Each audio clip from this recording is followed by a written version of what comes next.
Have you raped anybody? Have you trafficked anybody? You are wrong, and do some proper journalism. Parts belong to her male. We've done that 3 times. I'm sorry, I have arranged this and I'm talking right now. I'm glad you find that funny. I don't know if you understand what sarcasm is.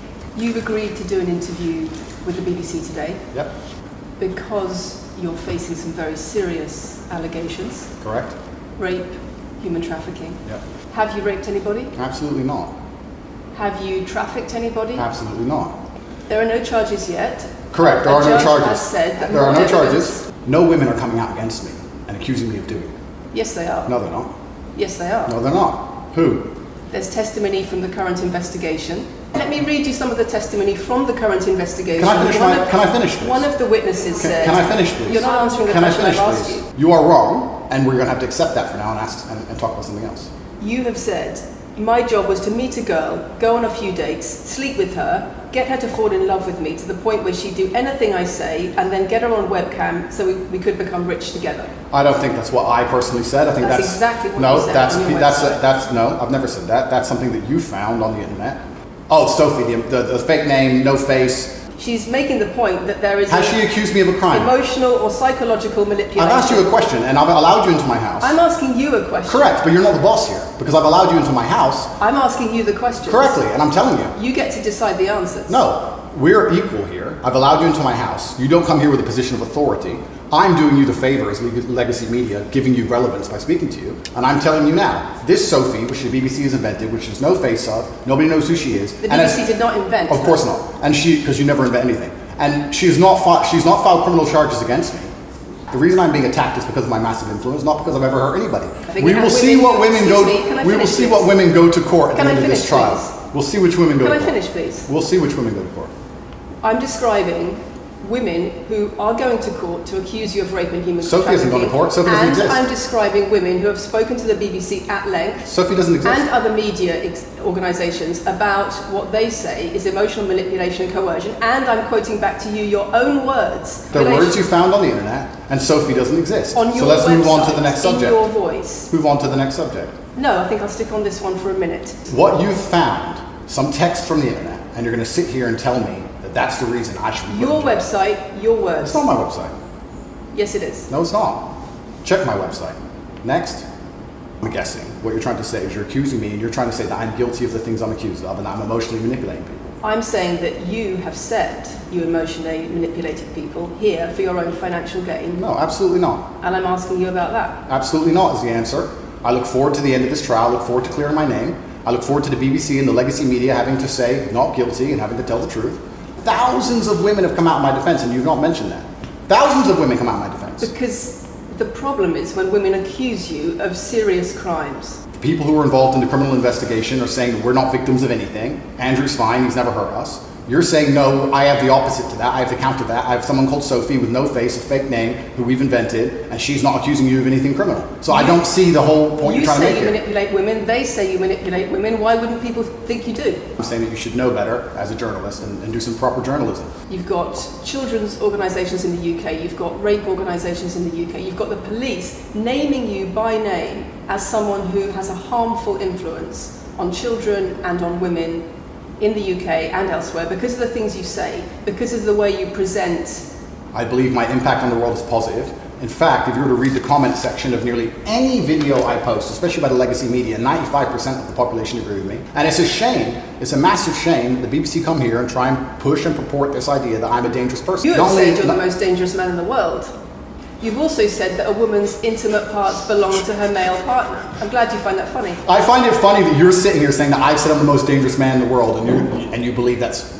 And they don't like that. I'm telling the youth to think outside of the matrix and ignore things like the BBC, which come here with loaded questions and false narratives and try and paint innocent people as guilty. Then you're just going to lose even more credibility than the BBC's already lost in the last 4 to 5 years. If that's your point, if that's your narrative you want to push, say that good men luck. should be able to sleep with a lot of women outside marriage. That doesn't sound very religious or very conservative. That's not what I said they should be able to. I said a lot of high-value men, a lot of rich men do it. And then we discussed at length on podcasts why rich men do it. And we also discussed why women decide to be unfaithful. Because you have no time to actually watch my content at length and understand what I'm saying. You just come here with a small snippet which has been provided to you on a piece of paper. Saying it 3 times doesn't make it true. No, completely. You don't have a clue what I say or what I talk about. You never watch my content. Small clips on a piece of paper and you're trying to pretend I've said evil things. Do you believe I'm the most say- dangerous man in the world, Lucy? I'm not answering your questions. For you to come here and sit down and pretend you're the Gestapo and that you don't have to answer my questions is disingenuous This because I don't owe you interview is me anything. asking questions and you answer But I don't owe, no. however you want. This is a conversation and I don't owe you any degree of authority over me. So let's make that clear. And that doesn't matter if you're a man or a woman or from the BBC or the CNN. You have said that a woman's intimate parts belong to her male partner, and if she goes on OnlyFans, he is entitled to a cut of her income. You are extremely, it's very confusing to me why you're going to sit here, take long format podcasts I've done, which are 3 or 4 hours long, in context where I've sat with OnlyFans girls, 10 or 15 OnlyFans girls, where we've been joking back and forth, ignore every comment and satirical comment and sarcastic comment that the females have made. I don't know if you understand what sarcasm is. I don't know if you understand what context is. I don't know if you understand what satirical comments are. So you're saying it was sarcastic? I'm saying it was a very interesting talk show. And for you to sit here and say that that is my true core beliefs and that makes me a bad person is disingenuous. Is it? Of course not. You should watch the show. Let me clarify for the audience. You were being sarcastic when you said a woman's intimate parts belong to her male partner. The woman was saying, my man's car belongs to me because he's my man.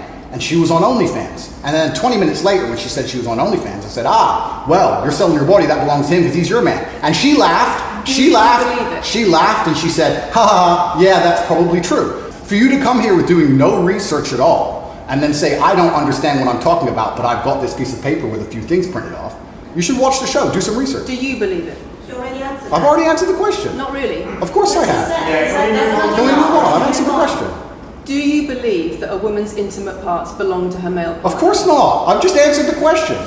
We've done that 3 times. It's genuinely sad that when the BBC has a chance to finally interview me at the end of all this Matrix attack, that they don't come here with any kind of genuine openness to try and understand my influence over the world or the things I push or what I'm trying to teach the world or why I'm a good influence on the world because I am a massively good influence. Instead they come here with pieces of paper with printed out excerpts from 5-year-old podcasts taken out of context to attempt the same Matrix attack on me which has been attempted endlessly. It's the comments you make that are leading people to say things like absolute this. garbage. National organisations who are saying that, are blaming you for increasing levels of misogyny. Schools that are saying they are having increased incidents of girls being attacked, of female teachers being harassed. I have never, ever encouraged a student to attack a teacher, male or female, ever. I preach hard work, discipline. I'm an athlete. I preach anti-drug. I preach religion. I preach no alcohol. I preach no knife crime. Every single problem with modern society, I'm against. I'm teaching young men to be disciplined, to be diligent, to listen, to train, to work hard, to be exactly like me, with no criminal record, never even yet charged in this 14-month Matrix investigation. Also, the financial success correct. with a Bugatti and a cigar, but it comes with a side order of misogyny. How does having a Bugatti and a cigar come with misogyny? Because it's all mixed together in what you teach. You teach that a woman, if a woman comes home and accuses you of cheating, you should hit her with a machete, shove her up. Is that what I teach? As usual, you've not watched the video, taken it out of context, flipped it, and attempted to attack me with a small excerpt. The National Police Chiefs League for Violence Against Women, the NSPCC, Rape Crisis, Safer Schools, they are all naming you as being behind an epidemic of misogyny, even amongst primary school children. How does misogyny come along with owning a nice car? Because you have an image of financial I'm glad you're answering my success. questions now. We finally got the dynamic. You have an image of financial She's answering my success. questions, as she should. Excuse me. I said that if I have responsibility for her safety, I should have a degree of authority over her safety. That's what I've said. And then you're going to sit here and pretend that I'm trying to treat women like dogs, which is garbage. I'm having a nice conversation with you, I'm enjoying it. We're talking about protection now, and I'm saying if someone broke into your house, would you want your husband to protect you? It's not about conservative values or protection, it's what you're demanding in return. I am asking you about things that you have said that have caused major national organisations, including the police, to worry about you by name. And the reason... I'm sorry, we have agreed to do an interview. Sorry, and so far, I'm sorry, I have arranged this and I'm talking right now. These are very loaded questions, and this is not what we discussed, and this is not the conversation. When you make controversial statements, it attracts people to follow you, and then you direct them to your website where they pay you a monthly fee to learn how to be like you. And so the more controversial statements you make, the more money you get. The fact that you believe that's the path just shows you've done absolutely zero research.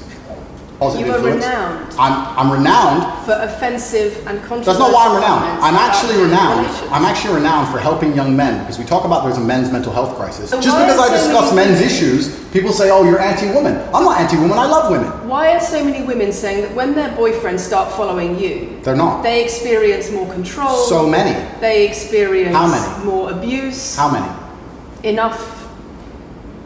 Enough. Well, this is the first time I've heard of it. So, in fact, One is too many. oh, of course, yeah. I presented you with case after case after case, with quote after quote after quote of people who are genuinely concerned about the impact you're having, and you brush it off as if it's nothing. No, what you have done is come here with an agenda. You've come here with loaded questions. You've come here with things taken out of context. You come here with things that you don't understand are satirical. And then you're going to also sit and say that one woman said that her boyfriend changed when he watched one of your videos. Would you like to apologise for any of them? For you to sit down and it's just disingenuous, and I'm enjoying this interview very much because it shows the world the truth about the legacy media, because they beg me for interviews. They beg me, you have been begging me for months, please, we need to be relevant. And then you come here with loaded questions trying to paint a picture of me, which is completely and utterly false. The things I teach men are stoicism, discipline, self-respect, hard work, obeying authority, listening to your fight coach, working hard in school, making as much money as possible in your job. If you actually wanted to do some genuine journalism and investigation, you could talk about the fact that an innocent man who has yet to be charged with a crime has had his liberty deprived of him.